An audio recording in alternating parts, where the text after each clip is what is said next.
me somewhere I'd never be. Alright, congrats on the album. It's a heart wrencher as expected. Yeah, that's like sort of my MO these days. It's just to be as like pain, it's like that TikTok where they're like, what's the worst pain you've ever felt that's not physical? That's what I try to make every song. So Wow, okay. If that's not a sell, then I don't know what is. I feel like I've been watching a lot of memes pop up from your page in anticipation. Yes. And they are like brutal. There are like some really sad memes. Yeah, my fans are really good at making the memes, and I am basically a meme account at this point. So, but it does feel good to at least have them, have them care enough to do it. So, do you orchestrate any of them? Do you like none. Do you like breadcrumb anything with the hopes of people like memeing it?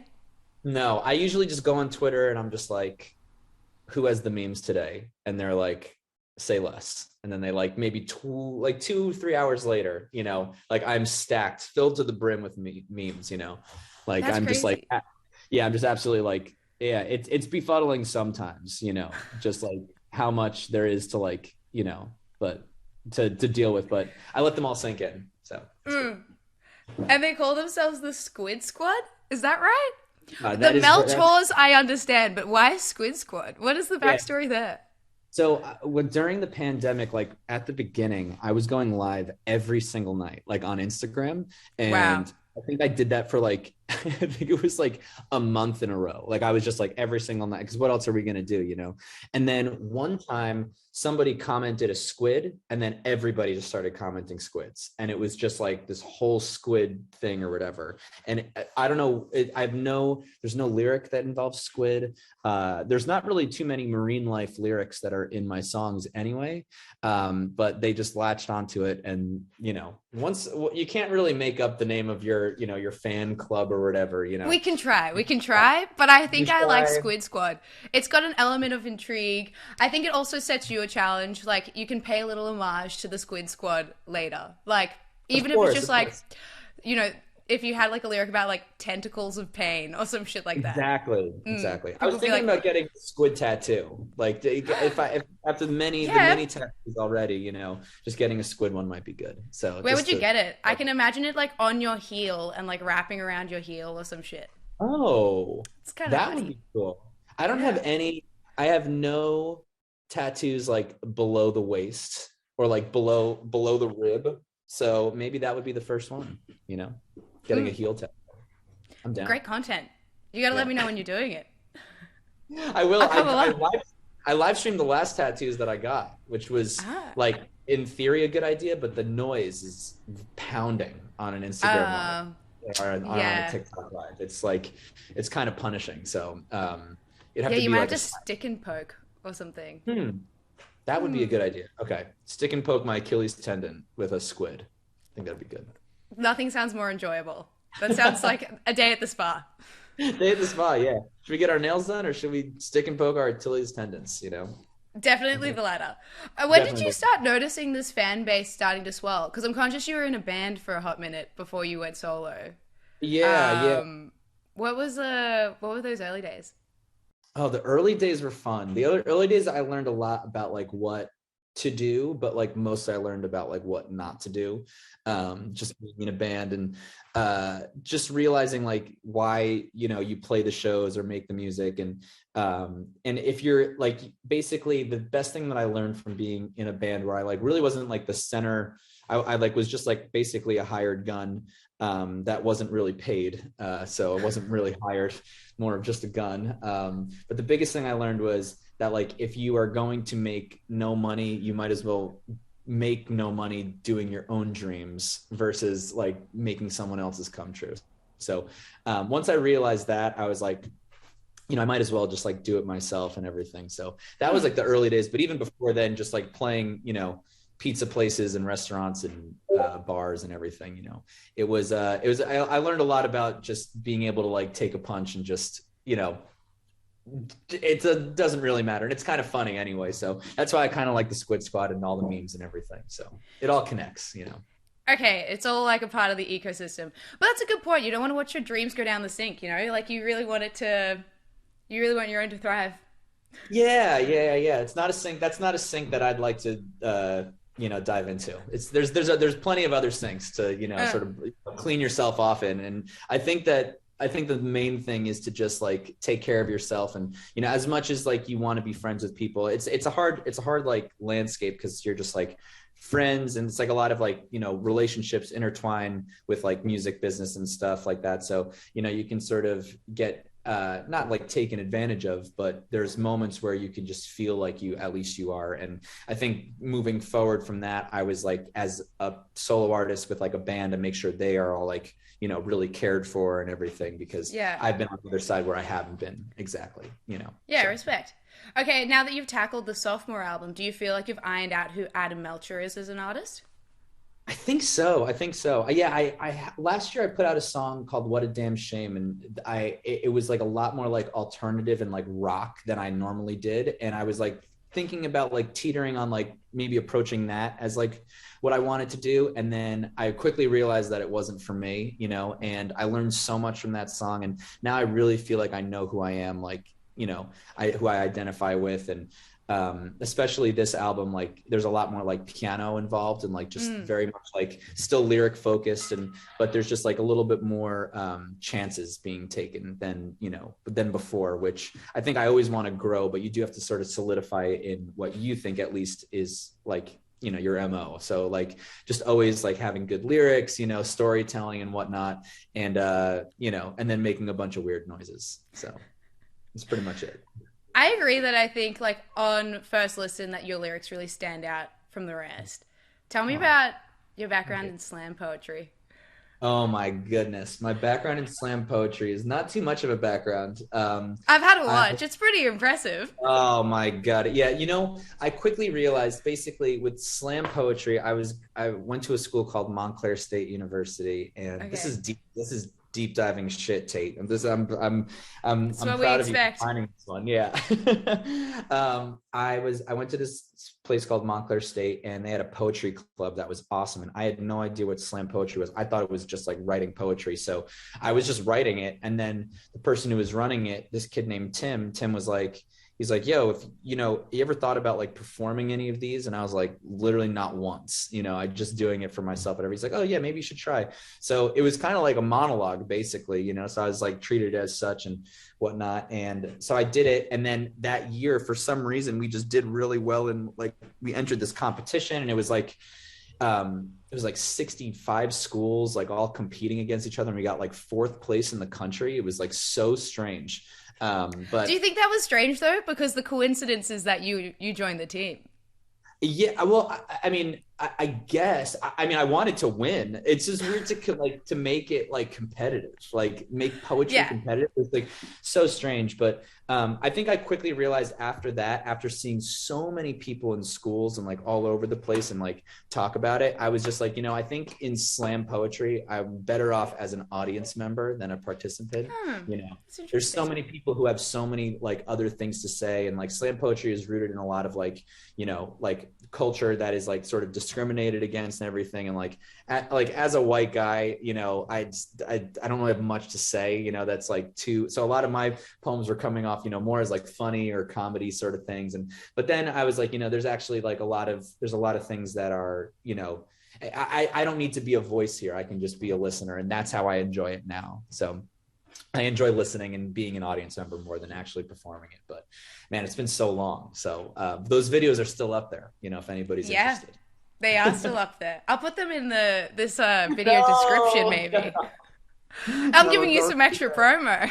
that. No, people, I'll be a canceled man, maybe, like I Not feel at like all. okay, that's good. That's good. No, no, no. Yeah, You're not cancelled. thank you so much for saying that. If you say so, that's good. Yeah, not yet, not yet. Not yet. Okay, well, let's talk specifics about Here Goes Nothing. Yeah. I really found that like this was structured very satisfyingly. You are like at the very beginning of the album, you talk about not being afraid. You talk about being afraid of being in love. In I'm Afraid I Love You. And then the next song, I'm Ready, opens with the lines of you confessing your love. And then you go into, it travels through cry. It seems like heartbreak. And then like growth at the end, where you end on like a message to your family and yourself. Where was your like headspace over this period of writing the album? I can't tell you where my head was, but my heart was definitely like, pulled in so Distraught. many directions. Yeah, Yeah. distraught.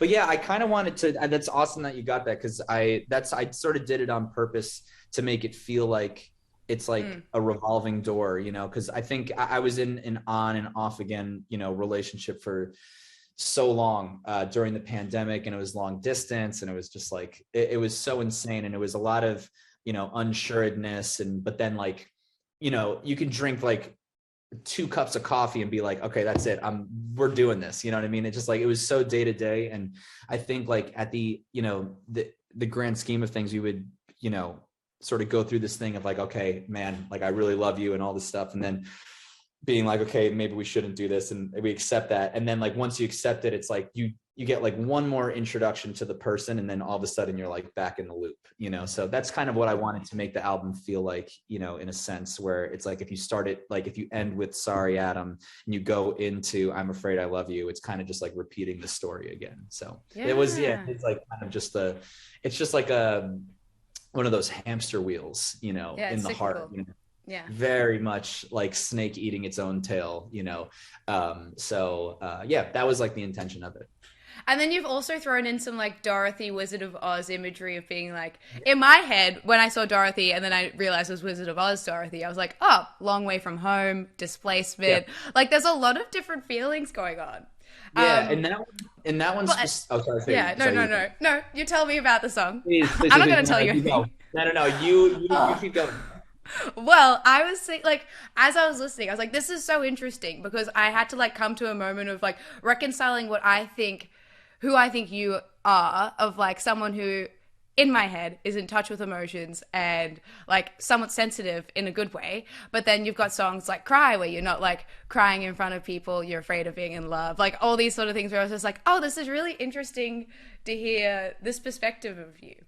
Yeah. I wanted to like, I think like when it comes to like on and off again things, or just like being in a relationship, there's always so many ups and downs. And like, Mm. there's sometimes you're like one version of yourself and one times you're others, and all of those versions are valid. And I think with Dorothy, especially, it was like, I wanted to, I sort of felt like this song is sort of about feeling like let down by somebody, but just like maybe in the future it being okay. But in that sense, I kind of wanted, I was like watching a lot of musicals at the time too. And for that, like there's so many things about like Dorothy and the Wizard of Oz, even in culture or whatever songs, but there was like the one thing that I wanted to do was like a song from like the perspective of the house, and like in Mm. Kansas, where it's like she leaves and then she goes to this magical world and it's still like not enough, and she's like, okay, I want to go back, and then it like takes like the house like accepts, obviously her back in the end. But and it's sort of just like that like reconciliation, where it's like, oh, like should I take this person back, or not, and maybe down the line it'll be better, and whatnot. So, but yeah, it's different versions of Adam all throughout. But it all just sort of makes up what I was going through, at the time. Totally. Are you a theater kid? Yeah. I feel like you were a theater I kid. definitely, I wasn't exactly, but I actually, it's funny enough, I was in a bunch of plays when I was like pretty young, and then I stopped doing it in high school because I was just doing a lot of drugs. And then once I graduated high school, Nice. I started working. Yeah, I started working like more. I went to school for opera, so that was very theater Yeah. based, and I was like friends with a lot of the theater kids there, and I was like a camp counselor at like a theater camp with my sister. Me and her ran it in the summers, and but I just really love musicals. I'm just like kind of sappy, and I love like a good heartfelt story. So, like my favorite thing in like we were talking about scary movies the other day with like the band and everything, and they're like, oh yeah, have you seen this one? I was like, no, and I was just like, you know what, I really like movies that make me go like this, like, oh, like that's my like that's my kind of movie. So That's your I bag. guess, Yeah, yeah. that's sort of my bag in that sense. All right. I'm conscious of how much time we have left. So I'm going to leave you with one final question. Okay. And this question is a question of your own, naturally. Okay. What is the guiltiest you've ever felt? Wow. What is the guiltiest I've ever felt? It's a hard one. There's definitely the guiltiest I've ever felt.